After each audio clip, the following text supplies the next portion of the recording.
नमस्कार दर्शक बंधु, चलतु जानिबा घरे औषध नथिबा समय रे हठात बांती हेले केउ उपाय करिबा द्वारा बांती बंद हो जाय थाए। अधिकांश पिलामानंकु हठात बांती होई थाए। सबु समय रे औषध पाखरे थिबा संभव नुहे, तेणु घरोई उपचार जानिबा जरूरी। भोजन परे 1 ରୁ 8 घंटा मध्यरे बांती हेले खाद्य विषाक्त हो जाय थाए।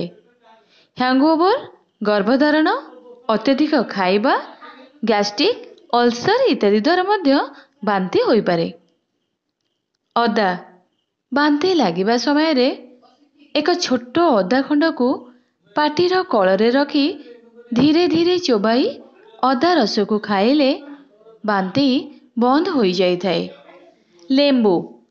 लेंबू को बारंबार सुंघिबा द्वारा और लेंबू खंड को जीभरे चाटिबा द्वारा बांतीर समस्या दूर होई थाए। पान महुरी को पानी रे फुटांतु, सेही पानी को छाणी चा पीबा भली पीले बांती समस्या दूर होई थाए। आक्यूप्रेशर हेउची एक लोकप्रिय पारंपरिक औषध। आक्यूप्रेशर अर्थ रोगरू मुक्ति पाई शरीरर किछि स्थान को उत्साहित करिबा पाई चाप व्यवहार करा जाए। एही चाप बिंदु को जानिबा पाई महू बांती लागिबा समय रे 1 चमच महू को नेई धीरे धीरे जीभरे चाटिले बांती बंद होई जाए। लवंग